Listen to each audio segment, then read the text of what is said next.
everyone. Welcome back to In the KIoTchen, Conversations on IoT. I'm Kerry Siggins, CEO of StoneAge, which is the parent company of Breadware, who is hosting this lovely video cast. And today I have Phillipe Brodeur on with me, and he is going to tell us all about his amazing company called Overcast. So, Phillipe, why don't you just tell us a little bit about who you are, your role, and what Overcast does?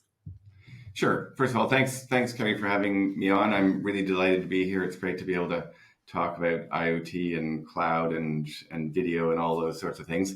So you're right. My name is Phillipe Brodeur. I am the CEO and co-founder of Overcast. We're actually Overcast HQ, but we go by Overcast because it's much easier to say. We are we specialize in cloud video processing mostly for enterprise solutions, or companies. So we are, we're a business to business SaaS product, and we're helping businesses be far more, efficient with how they manage their video processes. That's wonderful. So now help us connect the dots, because we're going to talk about IoT and video production and what you do to really help companies scale their video operations. So can you connect the dots for us? Sure. So, if we start by thinking about, what is video and who uses video? I mean, I suppose, broadcasters have been using video for over 100 years, business maybe for 10, 12 years. And now machines for a very short period of time, for maybe 2 or 3 years. So there are lots of different ways of using video, and different industries have got different amounts of, experience in using that content. So what I like to do when I'm talking to people about trying to understand how vast the industry is just try and think, what does a ballet dancer, a car, a college football player, and a Coca-Cola marketing executive all have in common? You think, well, why is a car in there? Well, what they all have in common is they all manage a lot of video every day. It's extraordinary, how video now persists throughout industry, and a lot of it's automated. I mean, since the pandemic, we've all started using Zoom. We've all started doing video casts. There are lots of different ways that video is automated for us, and it just seems like, well, it's pretty easy to do now. But what if you were actually, an owner or in charge of a product, and you wanted to make content about that product? Well, it becomes pretty analog. You have to think, well, I'm going to need a producer, I'm going to need a director, I'm going to need somebody with a camera, I'm going to need all these different people, and then how do we actually make it? Because I've got no experience making video. The content creator economy is growing at an absolutely vast rate. I mean, we literally have hundreds of millions of video creators now because of TikTok and Instagram, frankly. And that sort of creator economy is now pushing into business and making business sit up and say, well, listen, if people can make content like that on a daily basis, which is sort of semi-professional, how do we go about making professional content in larger quantities without having to pay, what we used to pay when we made, let's say, a Super Bowl ad? Because we can't do that for every piece of video that we're making. Yeah, I can imagine that getting it done faster really matters, right? I mean, that's the lovely part about Instagram or your TikTok reels, is that you can make, I literally have my setup right here for making video on my iPhone. And yeah. I love it because it's fast. And so how does all of that play into this as well? So there's obviously less cost, but if you need to be keeping people's attention quickly in this day and age, I'm sure that's a big driver of this as well, right? The speed is it's so important, and speed really means automation, and there are so many mundane tasks that we now have to automate. Take, for example, transcoding, right? most people don't even know where to start if I say transcoding. What's a codec? Why does anybody need to know what a codec is? Well, I'll just explain very quickly. Every camera comes with a codec, which is basically a decoder, which allows you to see the video. Remember in those bad old days when we put a video on our computer and it come up in a little tiny square, and everyone was trying to figure out why is it just in that little tiny square, or maybe it doesn't show up at all. And that's all got to do with the codec, with compression, with how it's managed onto your computer. It could be also the browser now, because we're streaming content over browsers. And each one of these things, they don't all manage all the different codecs. So sometimes you just can't see the content.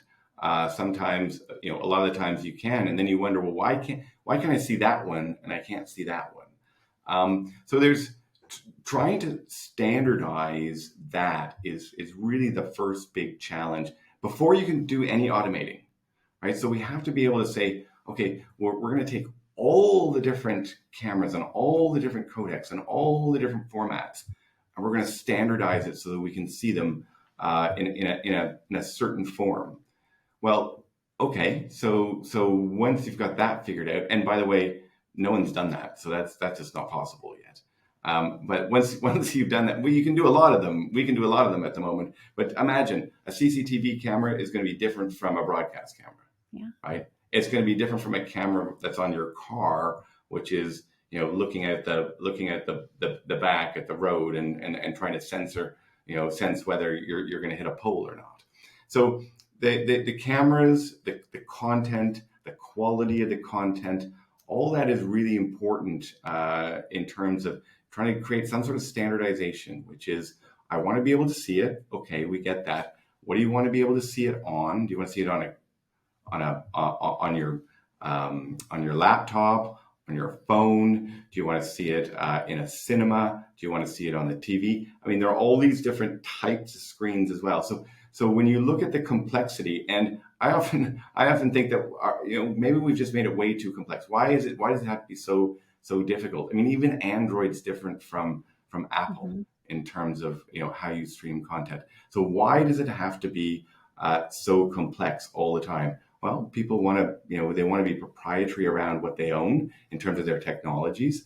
But I think we've overcomplicated things in the past. So long story short, once you get the idea that we can standardize things, then what we can do is we can start to automate some of the processes. And some of those processes are basic things, like, for example, virus scanning. That everybody knows that. But why wouldn't transcription be an automatic thing as well? Why can't we automatically transcribe everything that's going out? And why can't we do it in real time? I mean, I'm not too sure whether this program has got automatic transcription or not, but a lot of that comes down to the actual platform you're dealing with. So automating is it's a really important part of moving forward. So what we're trying to do is we're trying to remove the mundane tasks. Again, if you think about transcription, that used to be just people typing, right? And now we can do it by voice recognition. And once we automate enough of those tasks, well, then maybe we don't need to have engineers and audiovisual experts like editors managing the video content in the future. Maybe just lay people like you and me, we can start to manage the content. And that's our ultimate goal, which is to make it as easy to manage video as it is to manage Word documents, because we all manage our own Word. I love that. I mean, I deal with this constantly because of creating my video casts, my podcasts, of course, all of the marketing that we do for my companies, and then also just what I do personally, being in kind of this whole leadership influencer space. Like, there's so much, and I want to be able to do some of it, right? I want my assistant to be able to do some of it rather than my expensive, very busy marketing team, who I do have a producer who works for us, but it's like, how do I weave all of these things together in a way that is efficient, that's fast, that's easy enough for me to do if I just need to go do something quickly and get it done. So I totally see the vision and how this could be incredibly helpful for companies. But before we dive into what you do at Overcast and how all of this works, talk to me a little bit about the data issue, the size of these files, right? I face that all the time. Uploading something into YouTube is easy, but if I want to use it on the same video on multiple platforms, I either can't do it. I have to go into a compression app, which I don't even know what that means. I just found it and Googled it and did it myself. So obviously that has to be part of this of the narrative, right? Part of the consideration. So can you talk a little bit about how the size of data and the data issue and how you overcome that in the video space? Sure. So we're still working on it as an industry. So size Mm-hmm. is still the biggest. I think it's still possibly the biggest issue. Size can be it, there's so many issues with size, even sustainability, right? The less data that you move, the more sustainable it is as an industry, video streaming. So what we want to do is we want to get the amount of data that we're streaming, pushing one way or another way, down and keep the quality high. So what we're trying to do is we're trying to compress things, but keep it's we actually have less bytes, right? And more quality. Can you do that? Well, yeah, actually you can do that. And we're incrementally making it better every year. I haven't seen anything that's non-incremental recently in many years, and so we need to start thinking differently about how we do that. But that's one thing. In terms of size, so when we're talking about sensors, for example, shifting video, we're talking literally kilobytes, right? Like little tiny bits of data. When we're talking about shooting for film, we're talking about terabytes of data. So we get into these two very large discrepancies, and then you've got your actual volume of data as well. So we don't just work in business and in media entertainment. We also work for the police, for example. And although they're using CCTV, which could be small amounts of data comparably to, say, a very rich, high quality format that one of the broadcasters would be using, they just have massive volumes of it. I mean, just ridiculous amounts of content, petabytes and petabytes of content being managed by people who have no history of video production. So you can imagine a lot of it's just been done on analog, on premise. I mean, just think about how many times you've heard about police losing their laptops, losing their memory sticks. Most of this content traditionally has been sent around by courier, and that courier could be a policeman or woman in a car, or it could actually be a courier sending it by post. And this stuff goes missing all the time. So there's huge security issues around it as well. So large amounts of data, yes, we need to do something to manage that amount of data content. Some things that have made things that have really helped the industry, like for example, broadband actually has got better. So being able to push content to the cloud has got better. From our point of view, managing content for a large enterprise, for example, that are shooting in 4K or 8K, those are going to be big files. It does take a while to get that content in the cloud, but there are new techniques, like we chunk the file. I mean, what that basically means is we're sending it in small packets as opposed to a complete stream. We have accelerators. We've got all these things that we can do to make it go into the cloud faster. But ultimately, the fact that the broadband or the 5G is better means that we can get the content there that much faster. That said, there are lots of other ways of getting content once it's in the cloud. And let's think about that. If content's already in the cloud, why are businesses and editors and lots of people actually downloading the content, working on the content, and then putting it back up. That's crazy. So we've got to put the tools in the cloud Yeah. and allow the applications to go to the content rather than bringing the content down and pushing it into the applications. So that's all part of the the workflows and trying to figure out, okay, well, where, like how, what's the best way to manage this content? For me, it's put it in one place and then everything goes there to that one place to help manage the content. And that does help to speed things up.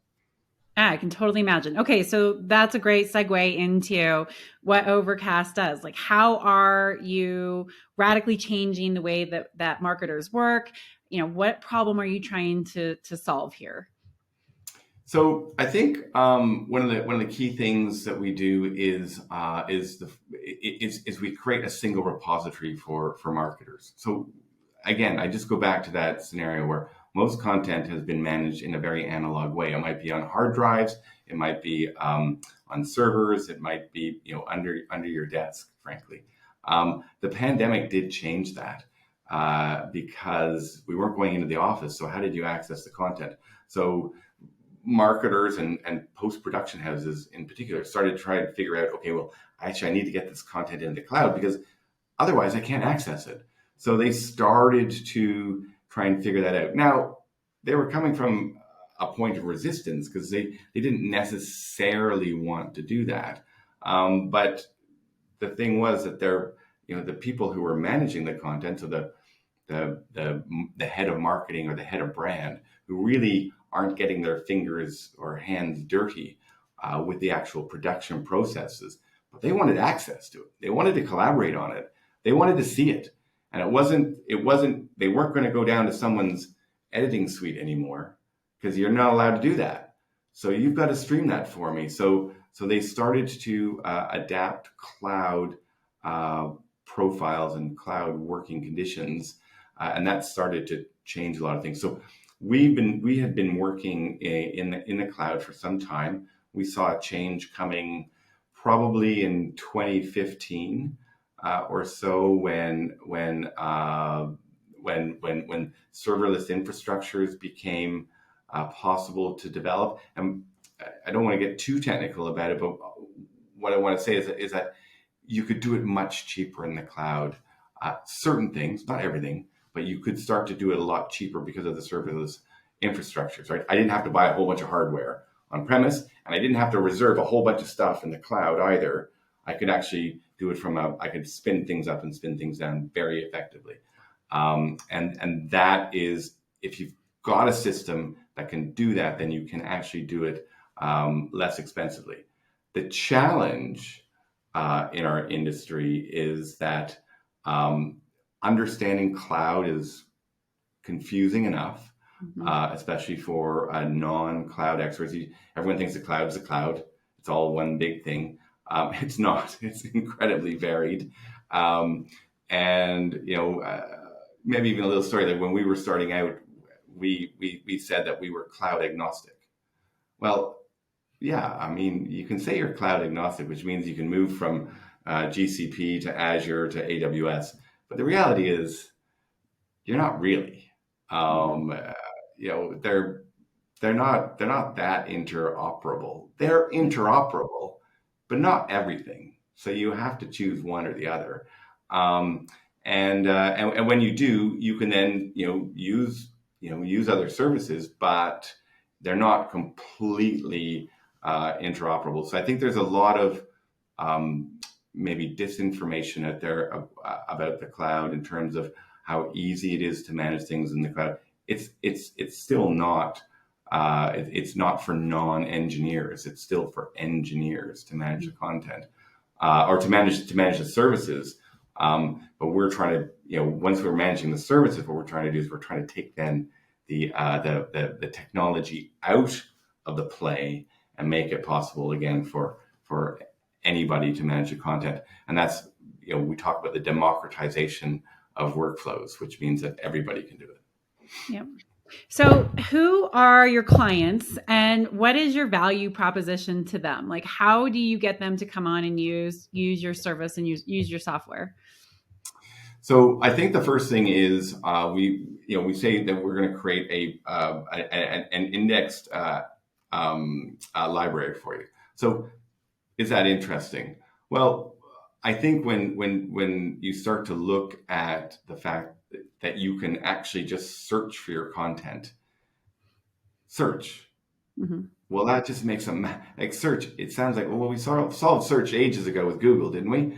Well, yeah, but if you go into Google and you search The Godfather, the last thing you're going to find is the movie, right? Like you're thinking you're going to get the movie, but you don't. You get a whole bunch of other stuff. So why don't I get the movie? Well, because it's not available there on Google. So when you own your own content and you can actually search for it, well, that makes a difference. Um, I mean, famously, MGM, they once they finished indexing their archive on the cloud, that's when Amazon bought them. Mhm. So you know, it then had value. It then had serious value. If you don't know where all your movies are, what's the value of that? It's not very high. So that's the first thing. The second one is you can start to do things you never thought were possible as well. So not only can I search my content, which is great, but actually I can search inside my content. Well, now that's different, isn't it? So if I'm a it's easy to talk about doing an interview with someone like this interview here, right? And if you wanted to search for terabyte, you could just put in terabyte, and the various times that I or you have said terabyte will come Mhm. up. Well, now that makes things a lot different as well because I don't have to scroll through anything anymore. We use a lot of applied AI.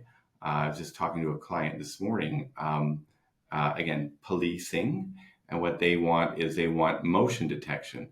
So imagine they've got all the CCTV content, and they want to find uh, it's a dark alley at nighttime, and they've got 12 hours of content.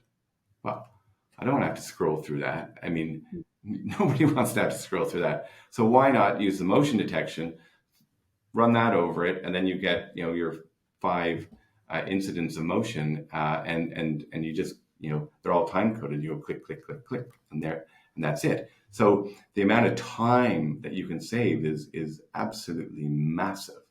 And that's just one example. Those are just a couple of examples of automation and reducing the amount of time, and those mundane tasks that I was talking about, which is actually what managing video was all about for so long. Yeah, I love that. And I like that example that you give too, because I think everybody does think about video production as purely marketing, but I can see that there's so many more uses for something like this of people who aren't just creating video for marketing content, right? But like police departments. I mean, I just was thinking of an example. We had somebody try to break into our building and we literally had to go do that, right? We had to go watch the whole thing to figure out exactly when it happened. And so I can see that it could be such a time save for anybody who has to review a significant amount of video. And even on that scenario, like how did you actually get the content? Did you have to go to the physical premise to pick up Uh-huh. a DVD? Yeah. Yep.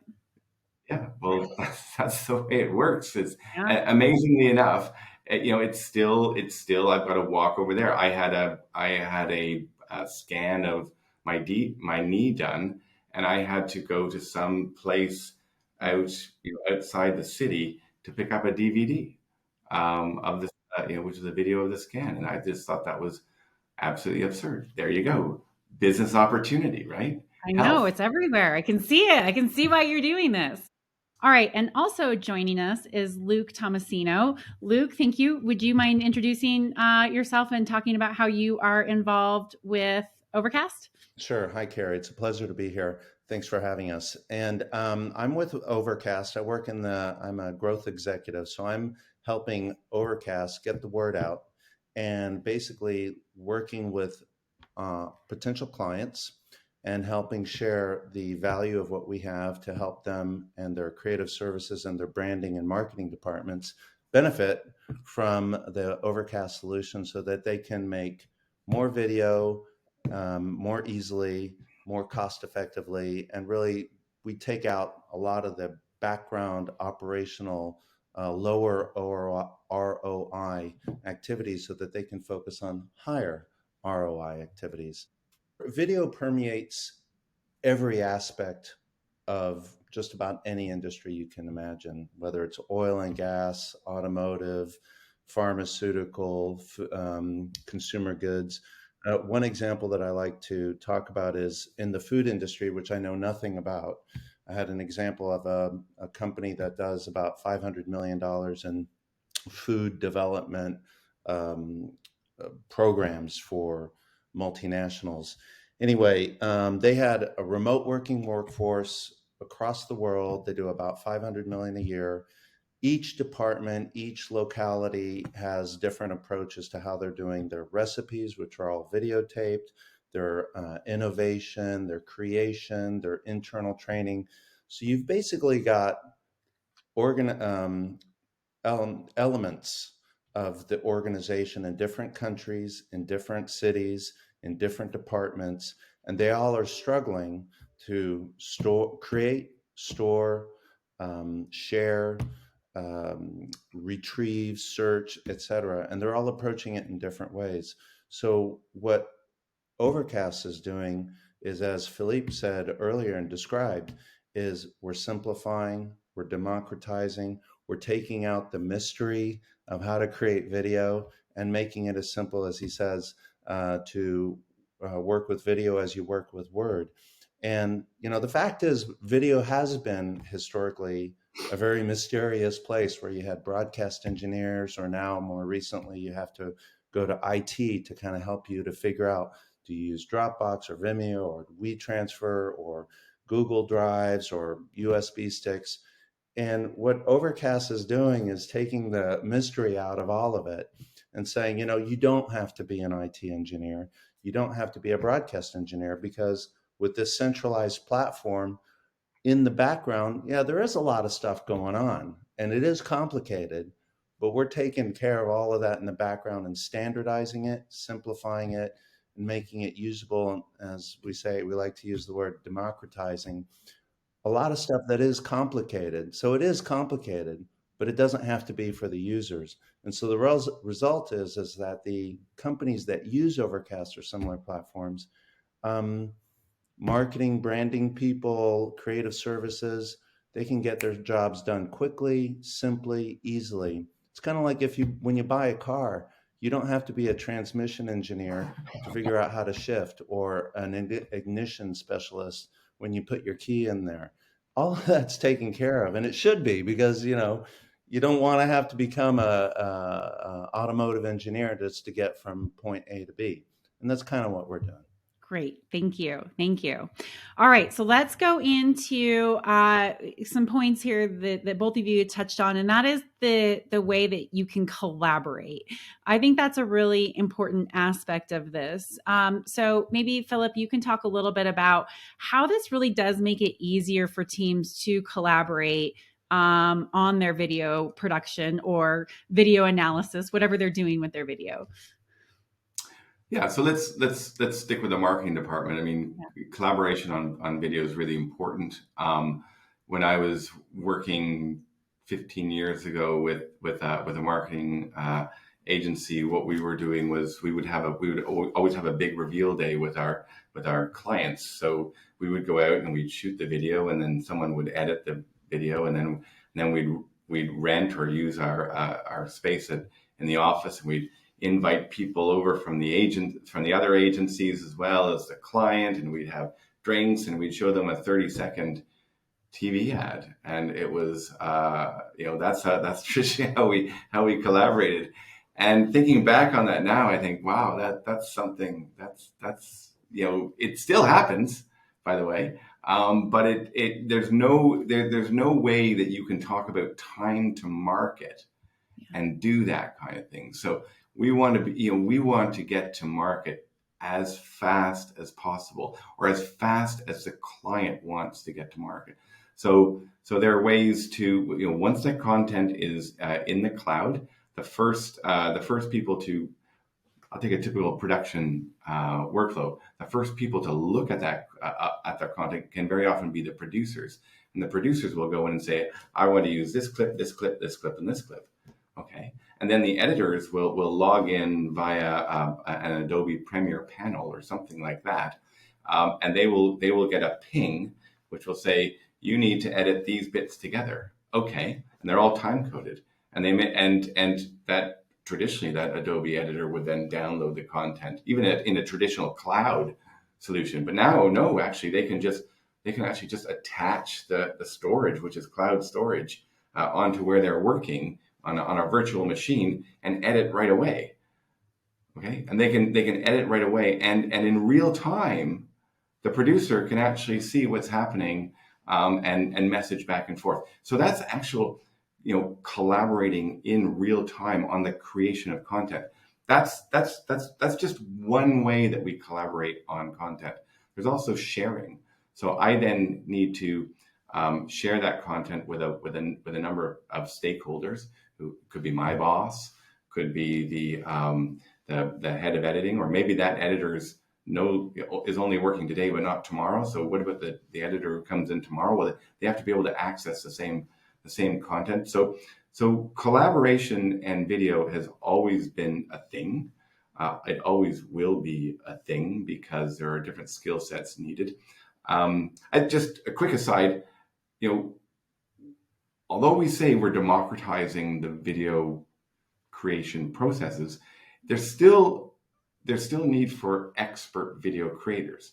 Just like we can all write our own letters and emails, but we still get copywriters in to do the copywriting we need, and we still get photographers in to do really good photos, even though we can do stuff on our iPhone and it's pretty good. The same with video. So we can do a lot of this stuff ourselves and we can collaborate ourselves, but we still need to solve for those larger, expert workflows. And we're trying to collaborate at every level of the video creation process. And that's not easy. But when you take that very simple principle that we talked about earlier, which is everything's in the cloud first, and all the applications go to the cloud rather than the content going to various people, then you can see how we can, how we're attacking that problem. That's amazing. On that point, between IoT and cloud, the whole objective here is to learn to understand what is going on operationally and capturing that data and being able to do something with it in a constructive and productive and cost-effective way. And as Phillipe said, collaboration through Overcast is happening at every level, all the way from the ground, all the way up to the executive level, capturing that data and being able to do something with it. Some example that we can give you right now, which is pretty cool actually, and I don't know, Phillipe, how you would categorize this, how high or low in the echelon of management you would rank this. But as an example, one of our clients, global client, drinks company that has brands all over the world, they were going to do a shoot in South Africa. And they realized, because of the democratization that's been happening, one of the managers was doing a search in their archive and found out that, in fact, thanks to the metadata, which is captured in that video, they were that they actually had most of what they needed already through previous shoots that they had done, which were in the standard and format that they needed, high level, high grade. So in fact, they ended up not having to do the shoot and saved over like 150,000 pounds. And well, that's the one in Europe, but then in South Africa, I think it was a much higher number than that. So, that's pretty big numbers when you're getting into the 150,000 pounds, 300,000 pounds savings, which can be reapplied into the company or to the bottom line, depending on what the executive management wants to do. But these were things that are unthinkable in the past because stuff was sitting around in hard drives and USB sticks all over the world. And, that's a pretty cool number to apply. And we're just getting started. I love it. It's fascinating. You guys are doing such cool things. I'm really interested in this because I am like a marketing CEO. I think that marketing is everything. Marketing is life. So I'm really, really excited for what you all are doing here and the impact that it's not just going to make on companies' marketing, but also all of the other amazing things that you can add value to. It's pretty cool. Yeah, I think we are focused on marketing because that's where the focus in the business tends to be the greatest at the moment. I think it's not just going to be marketing going forward, though. I mean, we all know that HR. There's a lot of interviews being done in HR. A lot of recruitment is done via video now. There's product videos. There are events going on. There are a ton of all hands meetings in large businesses that are being recorded and pushed out to the employees, and they get different data back. There's different data points that you can start to look at. So I think that it comes back to that. It's not the value isn't just in necessarily just making something a little bit faster or making it easier to find, but it's actually, well, what can we do differently in the future? It goes back to Jack Welch saying, if only we knew what we know, and that idea that if they figured it out in South Africa and they figured it out in Germany and they figured it out in Florida, and I'm sitting here in Arizona, and I'm trying to figure it out myself. Well, I mean, wouldn't it be great if I could just search that? Yeah. Wouldn't it be great if I could just search that and it exists on my internal network? Because as an organization, we've figured it out. But how many times do we actually have to figure it out individually within our organization? And that is what really slows things down. Yeah. Yeah. Well, this has been fascinating. I have learned so much. I know that our viewers will too. Thank you, gentlemen, so much for joining us and sharing your passion in broadcasting and technology. This has been really, really, really fascinating, really fun. So thanks for joining me on the show. Thank you for having us, Kerry. And we Yeah, look thanks. forward to seeing a lot more video of you. Cheers. Thanks again. All right. Thanks, Phillipe. Bye-bye. Thanks, everyone.